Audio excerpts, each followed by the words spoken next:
देवपुर नामक एक गांव में चंदू नाम का एक व्यक्ति रहता था जो हमेशा सबकी मदद किया करता था। चाहे लोग हों या जानवर, वो उनकी देखभाल जरूर करता था। कुछ लोग उसकी दयालुता का फायदा उठाते थे और उसे चिढ़ाते थे। ऐसे ही एक दिन रमेश चंदू के पास आया और बोला, चंदू, क्या तुम कहीं जा रहे हो? जरा मेरा भी एक काम कर दोगे क्या? रमेश भाई, मुझे बताओ कि मुझे क्या करना चाहिए तुम्हारे लिए। तुम शहर जाओ और किराने का सामान ला दो मुझे। मैं चल नहीं सकता क्योंकि मेरे पैर दर्द कर रहे हैं। वहां मौजूद नारायण ने रमेश की कही बात को सुन लिया। ठीक है भाई, मैं जरूर ला दूंगा तुम्हारा किराना। इतना कहकर वो पैसे और बैग लेकर शहर जाने लगा। जब रमेश वहां से जाने लगा, नारायण ने उसे रोका और कहा, अरे रमेश, तुम्हें कुछ नहीं हुआ है ना? क्यों उस मासूम चंदू का मजाक उड़ा रहे थे तुम? नहीं नारायण, हमें शहर जाने के लिए जंगल से होकर जाना पड़ता है।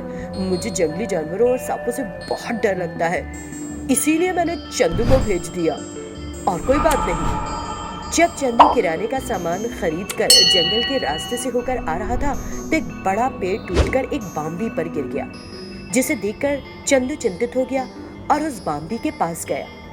उसने एक सांप को घायल पड़े देखा और सोचा, ओ नहीं, ये सांप तो बहुत जख्मी है। उसने उस सांप को अपने हाथ में लिया और अपने कपड़े से लपेट लिया। फिर उसने उसे अपने थैले में रखा और किराने का सामान रमेश को दे दिया। वो सांप को अपने घर ले गया और उसकी देखभाल करने लगा। इसी बीच वो सांप एक नागिन में बदल गया, जिसे देखकर मुझे लगा था कि तुम एक साधारण सांप हो, लेकिन तुम तो एक नागिन निकली और तुम गर्भवती हो, है ना? हाँ, मैं गर्भवती नागिन हूँ। क्या तुम मेरा एक काम कर सकते हो? बताओ नागिन, तुम जो कहोगी मैं करूँगा। मैं अब 9 महीने से गर्भवती हूँ। क्या मैं यहाँ जन्म लेने तक रह सकती हूँ? नागिनी की सेवा करना, इसका मौका मेरा सौभाग्य है। तुम जितने चाहे दिन यहाँ रह सकती हो। मैं तुम्हारी देखभाल करूँगा। इससे नागिन को बहुत खुशी हुई। चंदू हर दिन नागिन को खाना खिलाता था और उसकी अच्छे से देखभाल कर रहा था। कुछ दिनों के बाद नागिन एक बच्चे को जन्म देती है। मैं इस उपकार को कभी नहीं भूलूंगी जो तुमने मुझ पर किया है। मेरी मदद करने के बदले में मैं भी तुम्हारे लिए कुछ करना चाहती हूँ। इतना कहकर नागिन अपने बच्चे और चंदू के साथ वहां से गायब हो गई और एक गुफा में प्रकट हुई। वहां नागिन का छिपा हुआ खजाना था। नागिन ने उसे चंदू को दिखाया और कहा, आज से ये सारा खजाना तुम्हारा है। नागिन, मैंने तो केवल आपकी मदद की थी। मैं बदले में कुछ भी नहीं चाहता, लेकिन क्योंकि आप आग्रह कर रही हैं, मैं हमारे गांव में बच्चों के लिए एक स्कूल बनाने के लिए कुछ धनराशि ले लेता हूँ। इसके अलावा मुझे आपसे और कुछ नहीं चाहिए। तुम अजनबियों की भी मदद करते हो। मैंने कभी तुम जैसा नेक दिल इंसान नहीं देखा। तुम ऐसे ही हमेशा दूसरों की मदद करते रहो और खुशी से रहो। इस तरह उसने उसे आशीर्वाद दिया और फिर वहां से गायब हो गई। तब से चंदू दूसरों की जितनी हो सके मदद कर रहा है और खुशी से रह रहा है। वो एक छोटा सा गांव था। उस गांव में श्यामला नाम की एक महिला अपने एक बेटे के साथ रहती थी, जिसका नाम था बालू। वो बहुत गरीब थे। श्यामला के पति रामैया की मृत्यु हो गई थी, इसीलिए वो कपड़ों की सिलाई करती थी और बालू को उन पैसों से शिक्षा दे रही थी। दिन गुजरते गए। एक बीमारी के कारण श्यामला की सेहत ठीक नहीं रही। डॉक्टर से सलाह लेने के लिए भी उसके पास पैसे नहीं थे। बालू अपनी माँ की हालत देखकर रोने लगा और बोला, माँ, अगर आपको कुछ हो गया तो मेरा कोई भी नहीं रहेगा। सरकारी डॉक्टर मुफ्त इलाज देते हैं ना, फिर आप वहां क्यों नहीं जा रही हैं? नहीं बालू, मैं पहले ही वहां जाकर देख चुकी हूँ लेकिन उन्होंने मुझे बताया कि वहां सही सुविधाएं नहीं हैं। उन्होंने मुझे एक निजी अस्पताल में जाने के लिए कहा। हम वहां जा सकें और इलाज करवा सकें, इतने पैसे कहाँ हैं? यही वजह है कि मैं नहीं गई। माँ, मैं स्कूल जाना बंद कर दूंगा और कुछ काम करके पैसे कमाऊंगा, फिर मैं आपको उस पैसे से अस्पताल ले जाऊंगा। क्या मुझे तुम्हें स्कूल भेजने की बजाय इस जरा सी उम्र में काम करने के लिए भेजना होगा? इतना कहकर वो जोर से रो पड़ी। मत रो माँ, जब आप स्वस्थ हो जाएंगी तो मैं स्कूल भी जाऊंगा। पहले मुझे कुछ काम करके पैसे कमाने दीजिए ताकि आपका इलाज करवा सकूं। कुछ दिनों में आप ठीक हो जाएंगी, फिर सब ठीक हो जाएगा। आप किसी बात की चिंता मत कीजिए। इतना कहते हुए बालू कुछ काम करने के लिए निकल गया। उसने कई लोगों से काम मांगा, लेकिन उसे कहीं भी काम नहीं मिला। आखिर में उसने एक होटल देखा। बालू ने वहां जाकर उस होटल के मालिक से कहा, सर, कृपया मुझे कोई काम हो तो दे दीजिए। मुझे तुरंत काम चाहिए। कम पैसा भी देंगे तो चलेगा, बस मुझे किसी काम पर लगा दीजिए। प्लेट्स और कप हैं, तुम उन्हें जाकर धो दो।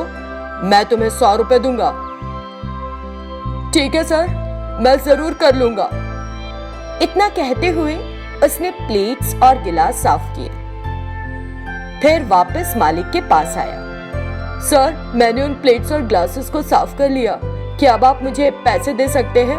अरे, सफाई का मतलब ये नहीं है कि सिर्फ साफ करके पटक दो, उन्हें उनकी जगह पर लगा कर जाओ। बालू ने कहा ठीक है और उन बर्तनों को अंदर ले जाने लगा। गलती से वे उसके हाथ से फिसलकर गिर गए और टूट गए।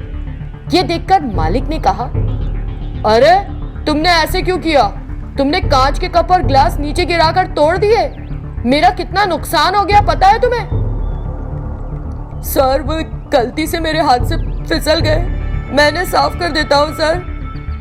तुम इस काम के लिए फिट नहीं हो। साफ करके क्या होगा? यहाँ कोई काम नहीं है तुम्हारे लिए। दफा हो जाओ। तुम्हारी वजह से 1000 रुपए का नुकसान हो गया मुझे। इतना कहकर उसने उसे बाहर धकेल दिया। बेचारा बालू रोने लगा और उस गांव के पास एक नदी पर चला गया। वो अकेले एक पेड़ के नीचे बैठ गया और बोला, भगवान, मैं जहां भी जा रहा हूँ कोई मुझे काम नहीं दे रहा।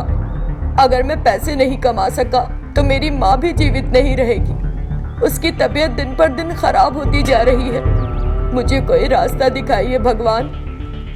इतना कहते हुए वो रोने लगा और बहुत उदास हो गया।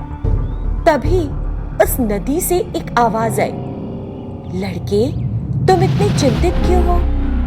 तुम्हारी माँ को क्या हुआ है? मुझे बताओ।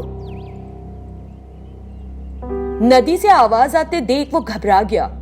कौन बोल रहा है? मुझे तो कोई नहीं दिख रहा।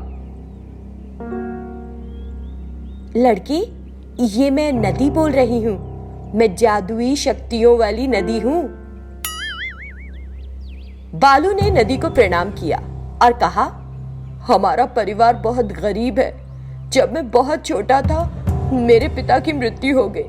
मेरी माँ बहुत मेहनत करती है और मुझे स्कूल भेजती है। इस तरह उसने उस नदी को अपनी पारिवारिक समस्याओं के बारे में सब कुछ बताया। मैं सब कुछ समझ गई बेटा, मैं तुम्हारी मदद जरूर करूंगी। इतना कहते हुए नदी ने एक जादुई घड़ा बनाया और कहा, देखो मासूम बच्चे, तुम इस नदी का पानी इस घड़े में भर लो और अपने घर में रखो, फिर तुम्हारा सब कुछ अच्छा होगा। बालू बहुत खुश हुआ और बोला, ठीक है देवी, मैं जरूर करूंगा। आपका बहुत बहुत धन्यवाद। इतना कहकर उसने उस घड़े में पानी भरा और अपने घर चला गया। फिर उसने उस पानी से भरे घड़े को एक जगह ले जाकर रख दिया। तुरंत कुछ जादू हुआ और पूरे घर का रूप ही बदल गया। वो बहुत अमीर हो गए और उसकी माँ भी स्वस्थ हो गई। ये देखकर बालू की माँ ने उससे पूछा, बालू, ये कैसा जादू है? तब बालू ने उसे बताया कि क्या हुआ था। ये सुनकर वो बहुत खुश हुई और बोली, भगवान है बालू, उन्होंने हमारी सभी परेशानियों का समाधान किया। इतना कहकर उसने नदी को धन्यवाद दिया। फिर बालू पहले की तरह स्कूल जाने लगा। इतने अमीर हो जाने के बाद भी बालू की माँ श्यामला ने काम करना नहीं छोड़ा। वो गरीब लोगों को उस नदी से मिले पैसों को बांटती रही और बालू के साथ खुशी से रहने लगी।